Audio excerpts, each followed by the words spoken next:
یہ کہو اسلام نے ایسے ذلیل کو چھوڑ دیا، سبحان اللہ ماشاء اللہ.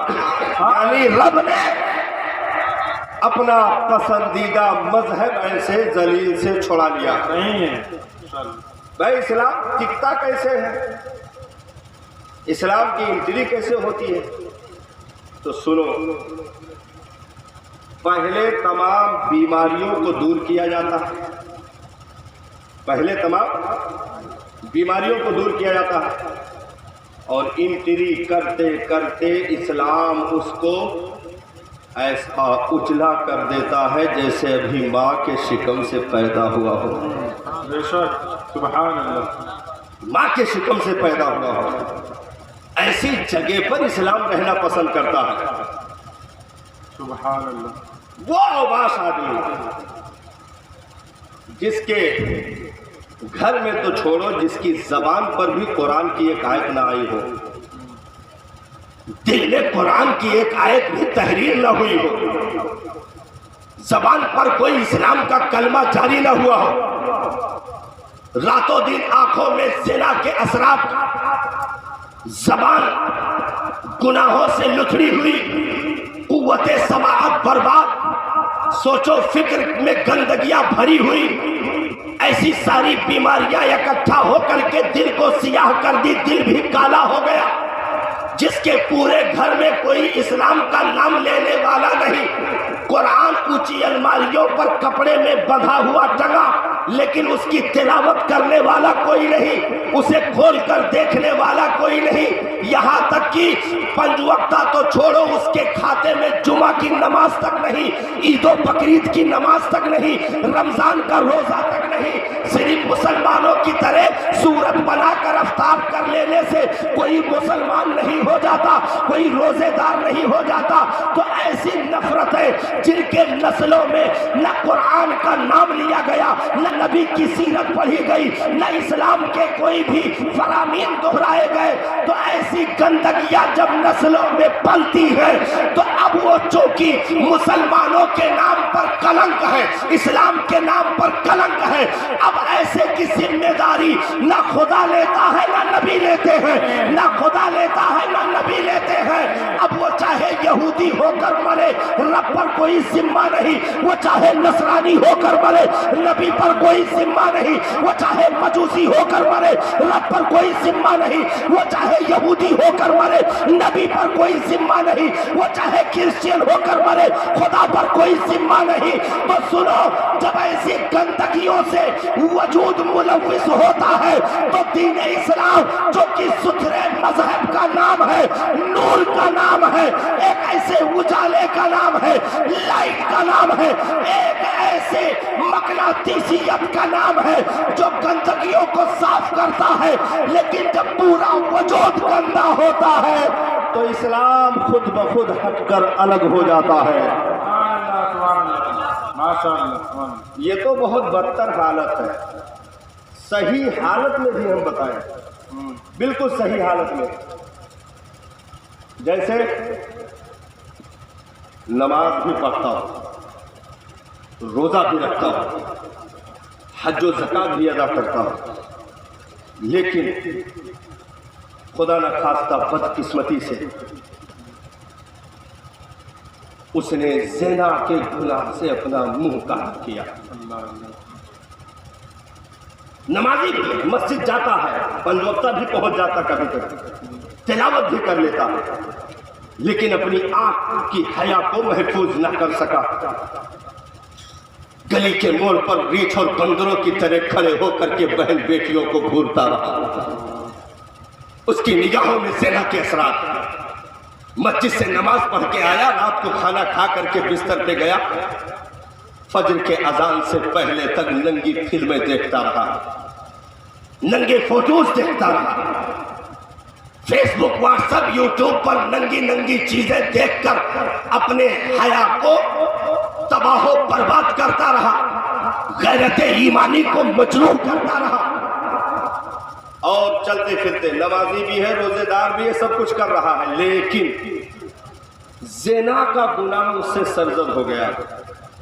تو اب جب زنا میں ملوث ہونے کی تیاری کر کے جیسے ہی زنا میں ملوث ہونے کے لیے قدم بڑھاتا ہے، ایمان نکل کر اس کے ڈھانچے سے دور کھڑا ہو جاتا ہے۔ نبی کی مکمل حدیث ہے اس پر کہ زانی جب زنا کرتا ہے تو اس حالت میں اس کے اندر ایمان نہیں ہوتا، ایمان نکل کر دور چلا جاتا ہے۔ شرابی جب شراب پیتا ہے اس حالت میں ایمان اس کے وجود میں نہیں ہوتا، نکل کر باہر چلا جاتا ہے۔ چور جب چوری کرتا ہے اس وقت وہ مومن نہیں ہوتا، ایمان نکل کر اس کے وجود سے دور چلا جاتا ہے۔ کیوں؟ زنا ایک گندگی ہے، گندگی۔ تم نے وجود کو گندگی میں اتارا تو اسلام، ایمان، وجود، ان وجود کے ساتھ گندگیوں میں اترنے کے لیے تیار نہیں، وہ نکل جائے گا۔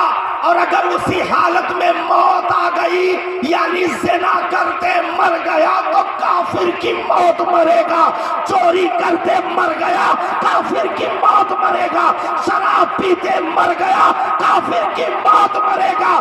کیوں؟ کیونکہ اسلام گندگیوں کا ساتھی نہیں ہے۔ بہت اجلے لوگ ہیں امت میں جن کے ساتھ اسلام چلنے پر خوش ہے، بڑھ بھی رہا ہے، پل بھی رہا ہے۔ اسلام کو گندگیاں ڈھونے کی عادت نہیں۔ مکہ میں پیدا ہونے والا، ہاشمی کرشی خاندان سے تعلق رکھنے والا، لیکن اگر گندگی ابو جہل بن کر چرم سیما پر پہنچ جائے تو اسلام انٹری نہیں کرتا۔ کوئی تڑپنے والا حبشہ کا ہو، کوئی تڑپنے والا فارس کا ہو، کوئی تڑپنے والا قرن کا ہو، تو اسلام اتنی دور کی مسافت طے کر کے اس کے کلیجے میں گھر کر لیتا ہے، اس کے وجود کو اجلا کر دیتا ہے۔ لیکن قریب رہنے والا اگر گندگیوں میں ملوث ہے تو اسلام اس کو بھاؤ نہیں دیتا۔ تو آج ہم اور آپ پر اسلام کا احسان ہے، ہمارا اسلام پر احسان نہیں۔ کیوں؟ کیونکہ اسلام کی ضرورتیں پوری ہو چکی ہیں اور اسلام کو بہت سنہرا دور، خیر القرون جیسا دور مل چکا ہے۔ اسلام بھائی پوری امت مل کر آج تک دین کے لیے کوئی کام کیا جو اس وقت پوری امت دنیا میں موجود ہے، 1 ارب 40 کروڑ سے زائد، دین کے لیے کوئی کام ہوا نہیں۔ 57 سے 58 ملک جو اپنے آپ کو مسلم ملک کہتے ہیں وہ تو ایسے بے غیرت ہو گئے کہ دوسرے ملک والا تو ان سے بہتر نکلا۔ لڑکے پیدا ہوئے تو ان کو شہزادے اور پرنس کا خطاب دے کر کے زانی اور شرابی بنا دیا۔ سونے کی جہازوں میں سفر شروع ہو گیا، ہیرے جواہرات سے مرصع محل میں رہنے کے تمام تر ترکیبیں کیا دیا 57 ملکوں نے؟ اسی کعبے کی کمائی سے امریکہ جیسی گندر خنزیر کھانے والی قوموں کی پرورش اسی سعودی عرب میں کی گئی، جہاں جوتے چپل پہن کر چلنے کے لیے، قرآن کی بے حرمتی کرنے کے لیے 24 گھنٹے لوگ تعینات۔ ایسے لوگوں کو اگر مسلم ممالک کا آدمی کہا جائے تو یہ مسلم ممالک کی بھی بے عزتی ہوگی۔ کیا کیا پوری دنیا نے اسلام کے لیے؟ کیا کیا تھا؟ کچھ نہیں کیا۔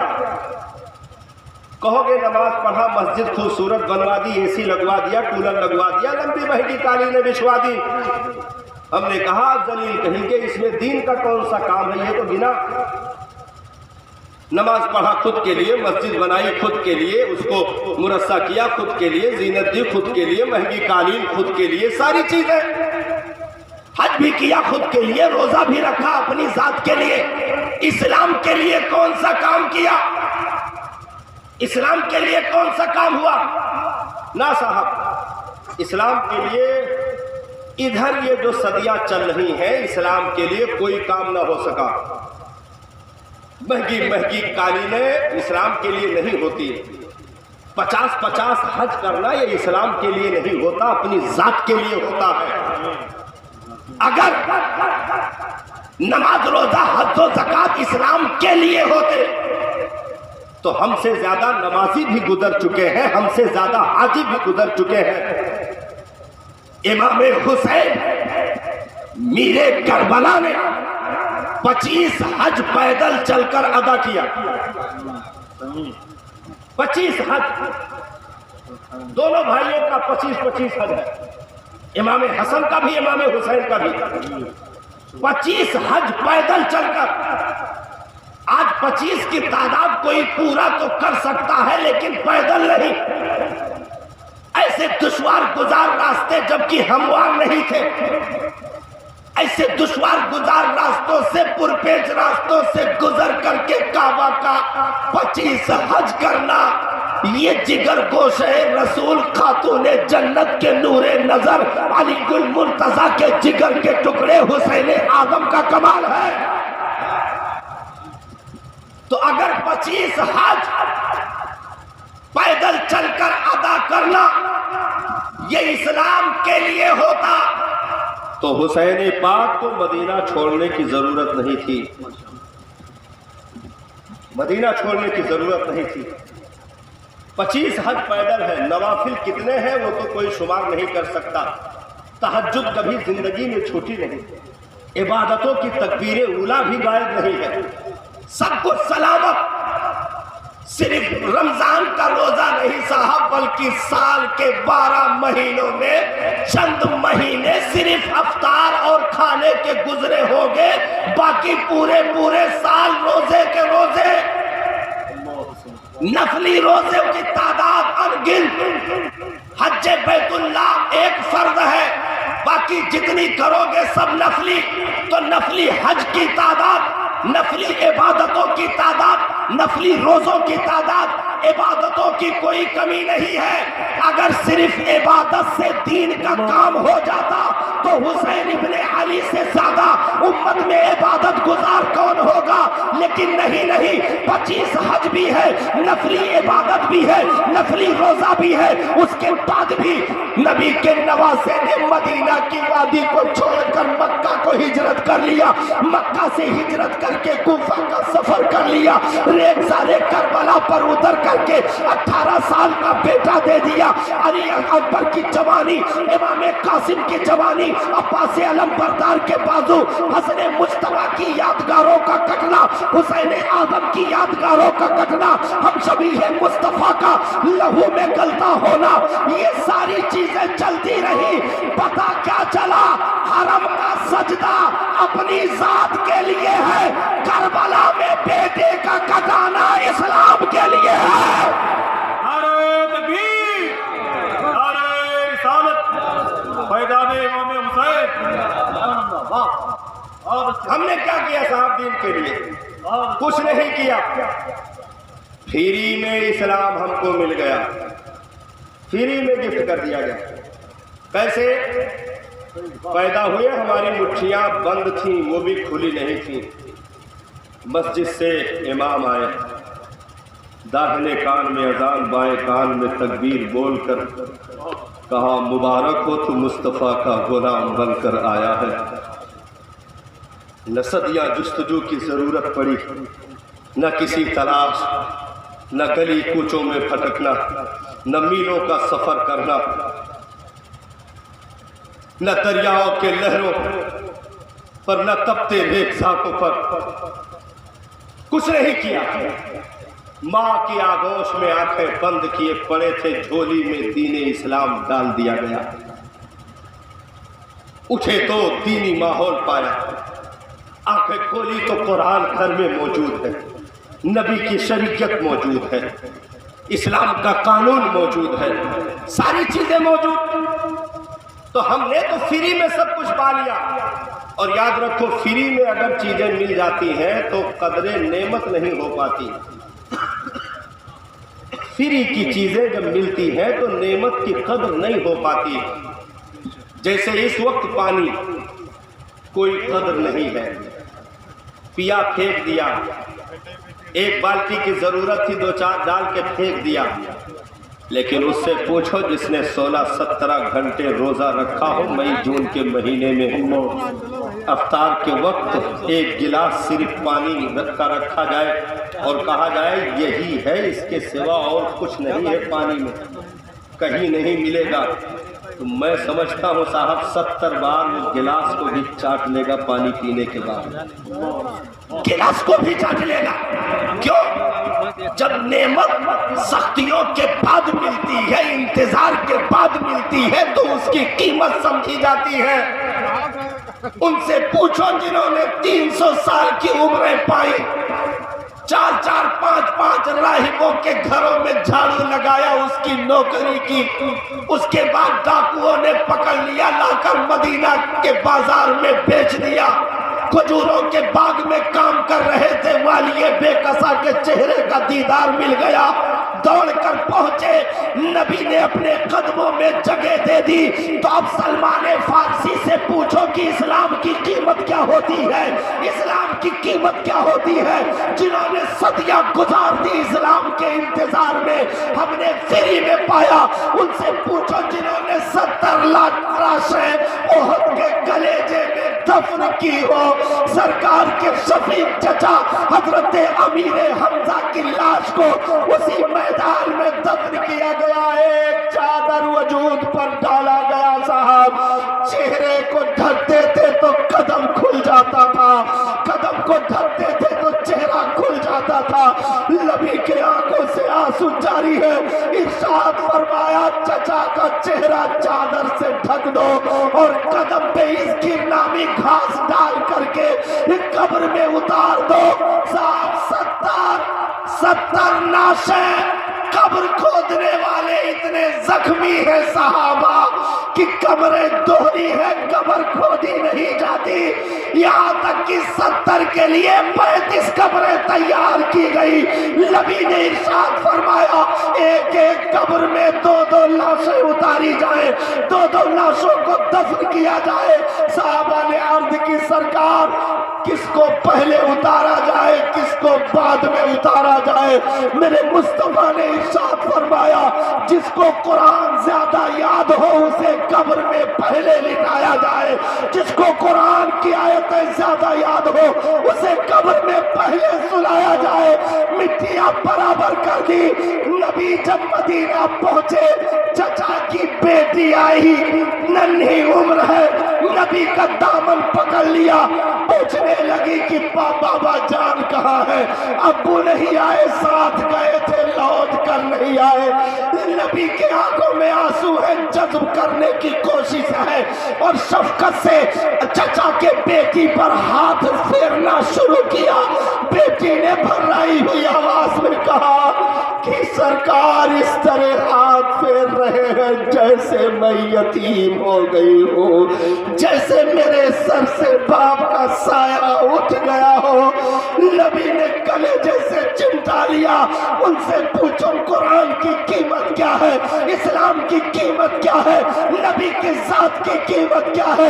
جس نے اپنا بھائی قربان کیا، شوہر قربان کیا، باپ قربان کیا، اس خاتون سے کہا گیا یہ تیرے بھائی کی لاش پڑی ہے، کہا انا للہ و انا الیہ راجعون، یہ تیرے باپ کی لاش ہے، انا للہ پڑھا، یہ تیرے بیٹوں کی لاش ہے، انا للہ پڑھا، اور کہا یہ سب بعد میں، پہلے یہ بتاؤ میرے مسیحا کی خیریت کیسی ہے، مصطفیٰ کی طبیعت کیسی ہے، ان پر کوئی آنچ تو نہیں آئی ہے، ان پر کوئی دشمنوں کا اٹیک تو نہیں ہوا ہے، یعنی سب کچھ قربان ہے۔ اے عرب کے جان تیرے قدموں پر بیٹے بھی قربان ہے، باپ بھی قربان ہے، شوہر بھی قربان ہے، گھر بار بھی قربان ہے، کیونکہ یہیں پر دنیا بھی ہے، یہیں پر آخرت بھی ہے، یہیں پر جنت بھی چھپی ہوئی ہے۔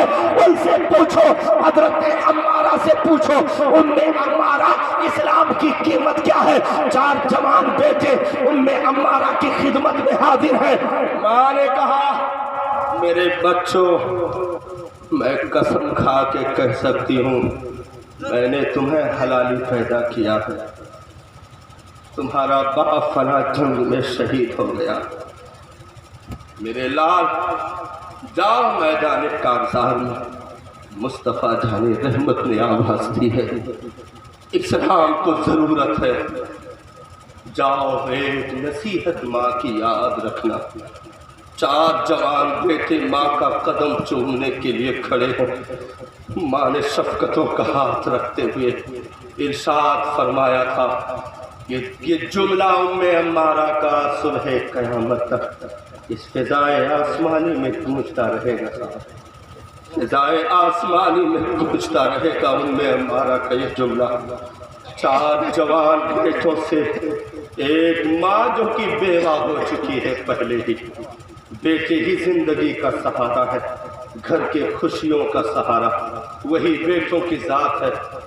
ہر ایک ماں باپ کی تمنا ہوتی ہے کہ میرا بچہ، میرا لال جوانی کے دہلیز پر قدم رکھے، میری نگاہوں کے سامنے اسے لہرایا جائے، دولہا بنایا جائے، اس کے سر پر صحرا سجے، میرے آنکھوں کے سامنے نئی نویلی بہو گھر میں قدم رکھے، ایک نئی زندگی کی شروعات میرا بیٹا کرے تو میری زندگی کی معراج ہو جائے گی۔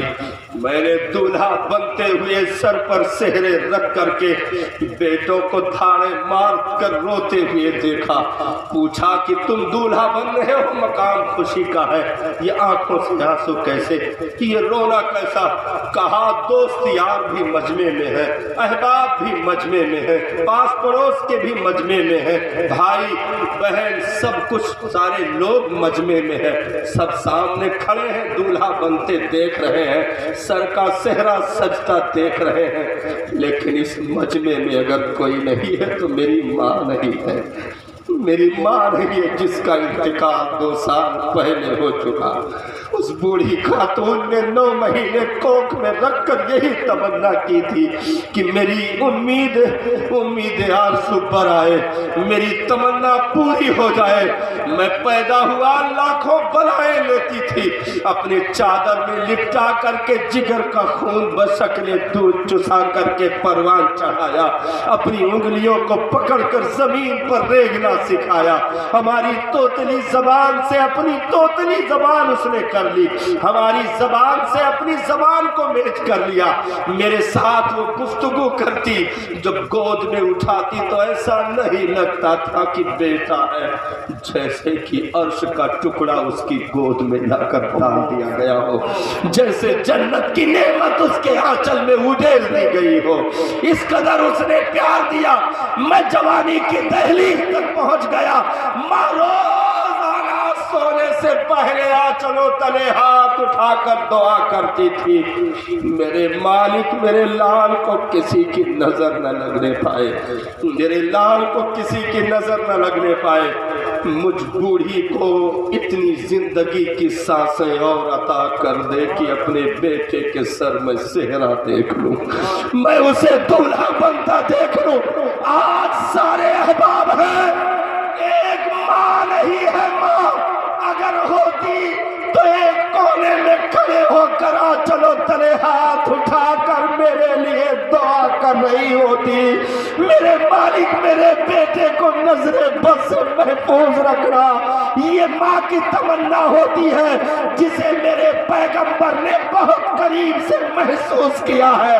6 سال کی عمر میں ابوا کے مقام پر ماں کے جنازے کو اپنے ننھے ہاتھوں سے جس پیغمبر نے دفن کیا ہو، جب پورے شباب پر اسلام کی کھیتی پہنچ گئی، 10,000 سے زائد صحابہ اسلام کا کلمہ پڑھ چکے، پوری مسجد نبوی کھچا کھچ نمازیوں سے بھری ہوئی ہے، میرے پیغمبر حجرے سے باہر نکلے، صحابہ استقبال میں کھڑے ہو گئے، بیچ سے راستہ دیا، میرے آقا آگے بڑھے، منبر پہ تشریف فرما ہوئے، مجمع دیکھا دیوانوں کا، جیسے کسان کھیت کے کنارے میڑ پر کھڑے ہو کر پکی ہوئی فصل دیکھ کر مسکراتا ہے کہ میرے راتوں دن کی ہر ریزی کام کر گئی، میری محنتیں کامیاب ہو گئی۔ میرے پیغمبر نے جب دیوانوں کی بھیڑ دیکھی، کیا مکہ میں سر پہ رکھی ہوئی اوجھڑی کا واقعہ نبی بھول چکے تھے؟ کیا بلال کو کے نکلی زبان انگلی آنکھوں کا منظر بھول چکے تھے؟ کیا حضرت سمیہ کے لاف کے نیچے پڑے ہوئے نیزے کا وہ کربلا چیخ بوڑھی خاتون شہید ہو گئی، کیا وہ آہیں نبی بھول چکے تھے؟ کیا حضرت یاسر کا آگ کے انگاروں عمار کا یاد انگاروں پر لٹایا جانا جس کے جسم کی چربیوں سے آگ کے شعلے بجھ گئے ہو، کیا نبی وہ منظر بھول گئے تھے؟ لالا صاحب، وہ ساری انگریزیاں، وہ ساری شہادتیں، وہ ساری قربانیاں نبی کے نگاہوں کے سامنے ہیں۔ آج صحابہ کا جم غفیر ہے، پوری مسجد کھچا کھچ بھری ہوئی ہے۔ میرے پیغمبر نے ایک آہ بھری اور سرد آہ کھینچتے ہوئے نبی نے ارشاد فرمایا، کاش میری ماں آمنہ آج موجود ہوتی، آج میری ماں آمنہ موجود ہوتی۔ دکھوں کا دور دیکھا تھا، شادی ہوتے 40 روز کے بعد شوہر کا انتقال ہو گیا، بیوگی کی زندگی گزاری، میں ملا کہ سکون ملے، لیکن زندگی نے وفا نہ کیا، رخصت ہو گئی۔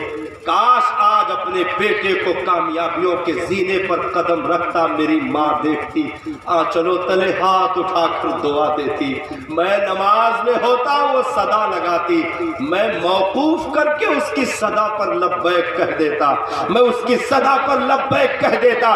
تو ایک ماں کی ممتا، اپنے اولاد کے لیے کھانا نہ ملے، پانی نہ ملے، اولاد کی زیارت ہو جائے تو اس کی بھوک بھی مٹ جاتی ہے، اس کی پیاس بھی چلی جاتی ہے۔ اس لیے نوجوانوں، یہ ماں باپ بہت گھنے سائے ہیں اس دنیا کی زندگی میں، یہ سائے جب روٹتے ہیں تو دوسرا سایہ اولادوں کو اس زمین پر میسر نہیں آتا ہے۔ اس لیے اس نعمت کی ناقدری نہ کرنا، کیونکہ تمہاری جنت کعبہ کے غلاف میں نہیں، بوڑھی ماں کے تلوے میں چھپا کر کے رکھی گئی ہے، بوڑھی ماں کے قدموں میں چھپا کر کے رکھی گئی ہے۔ اولاد جوان ہو گئی، طاقتور ہو گئی، بیٹا کمانے لگا، بیٹی پڑھ کر پاس ہو گئی، اب انہوں نے ایک دن جا کر کے کہہ دیا ہم اپنی مرضی کی شادی کرنا چاہتے ہیں، ہم اپنے مرضی کا رشتہ چن لیے ہیں، نہیں مانے تو بھاگ جائیں گے۔ یہ الٹی حرکتیں، کہتے ہیں جو 2-4 سال تم نے خدمت کیا قیمت بتاؤ۔ ایک صاحب آئے ہمارے پاس، کہا حضرت کوئی تعویذ بنا دیجیے۔ میں نے کہا کیسی تعویذ؟ تو آپ کو بنا ہی دینا چاہیے ماشاءاللہ۔ کہا بیٹا بگڑ گیا۔ جی، کہا بیٹا بگڑ گیا۔ میں نے کہا کیا ہو گیا بیٹا، کیا کہہ رہا، کیسے بگڑ گیا؟ تو سنیے حضرت، جی کرم فرمائیں۔ جگر کو چیرنے والے جملے۔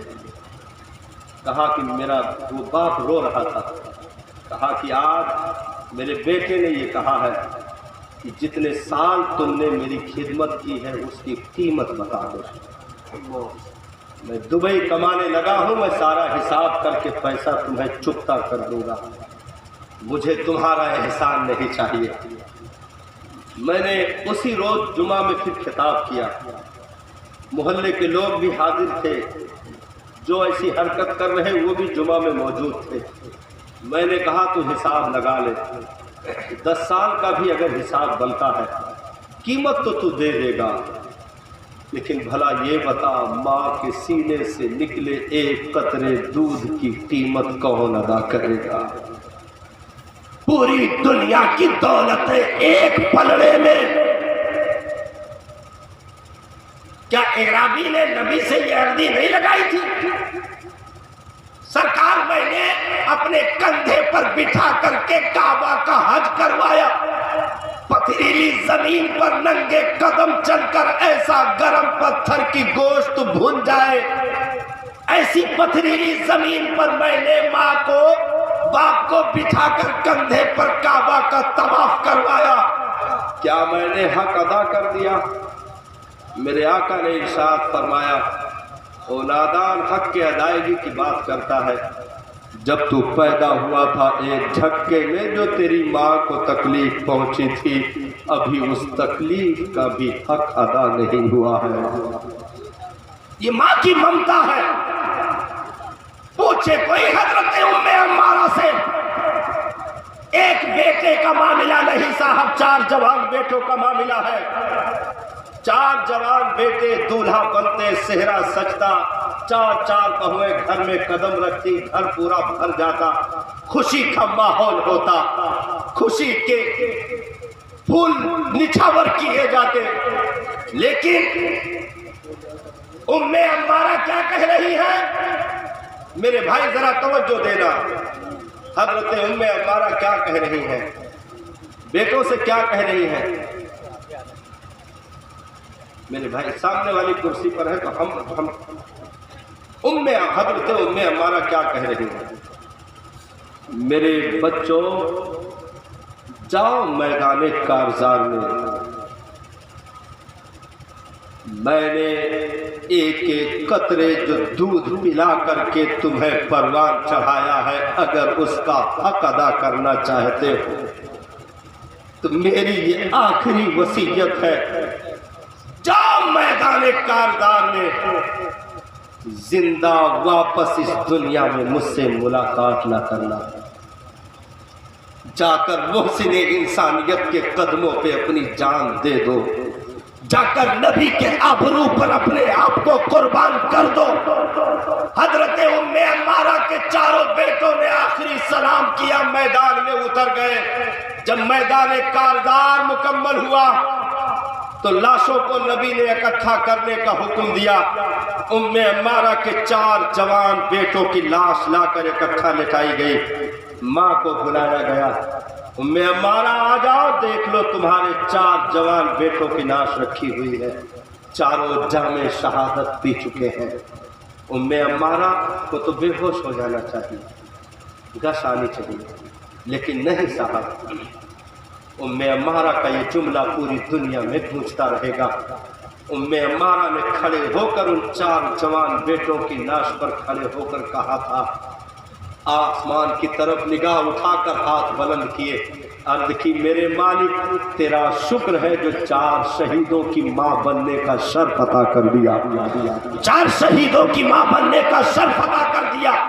ان سے پوچھو اسلام کی قیمت کیا ہے؟ ہم 5 وقتہ بھی نہ جا سکے، جمعہ بھی چھوڑ دیا، قرآن کی ایک آیت نہیں یاد۔ ایک صاحب جلدی جلدی کلمہ پڑھ رہے تھے، لا الہ الا اللہ، لا الہ الا اللہ۔ ہم نے کہا ذرا ایک پرسوں ہمارا نکاح ہے، کلمہ زبانی یاد کریں۔ ہم کہیں اتنی جلدی یاد کرنے کیا ضرورت ہے؟ گھوڑے بیٹھتے تب یاد کرتے، لوگ سمجھتے سفر کی دعا پڑھ رہا ہے، اتنی جلد بازی کیا؟ کہا کہ نہیں مرا تھا، ہم فیس بک پر دیکھے ہیں ایک دولہا کلمہ نہیں پڑھ پا رہا تھا، مولانا چڑھ بیٹھے، اتنا کچر دی کہ وہ بھول گیا، بہت ماری مولانا ایسا جدہ میں سب مولانا لوگ بہت برا مارا تھا۔ ایک تو ڈی جے پہ پورا ایک دم سے دوریان ہے، اس کے بعد ڈی جے تو چلو بجائے لیو، کلموں تک نہ پڑھ پائے تو ڈبل غلطی۔ تو کلمہ زبانی یاد کر رہے ہیں۔ ہم نے کہا جس قوم کو 1 سطر کا کلمہ اپنے دین کا زبانی نہ یاد ہو سکے، سگی ماں کے جنازے پر کھڑا ہو، جنازے کی دعا نہ یاد ہو، عید بقرعید میں عیدگاہ میں کھڑے ہو کر ایٹنگ کرے۔ آدھے زیادہ لوگوں کو ایٹنگیں کرتے سلام امام پھیر دیتا۔ امام نے کہا اللہ اکبر تو انہوں نے نیت باندھ لیا، بغل میں دیکھا ایک چھوڑے ہوئے ہیں، چھوڑ دیا، پھر دوسری بار اللہ اکبر باندھ لیا، ادھر دیکھا یہ چھوڑے ہوئے ہیں، چھوڑ دیا، پھر ادھر دیکھا یہ باندھے ہوئے تھے، پھر باندھ لیا۔ یہ ایٹنگیں کرتے رہے اور 2 رکعت نکل گئی۔ 2 لوگ تو ہاپتے ڈاکتے پچھلی صف میں بیٹھے ہوئے تھے، ان کی 1 رکعت چھٹی تھی، 1 پا گئے تھے، ایک پوری کی سلام پھیرا ہاپتے ہوئے ایک دوسرے سے بات کر رہے تھے۔ مزہ آ گیا، بہت محنت کیا، جا کے نماز 1 رکعت کم سے کم مل گئی، نے پورے سال کے محنت خراب ہو جاتی ہے۔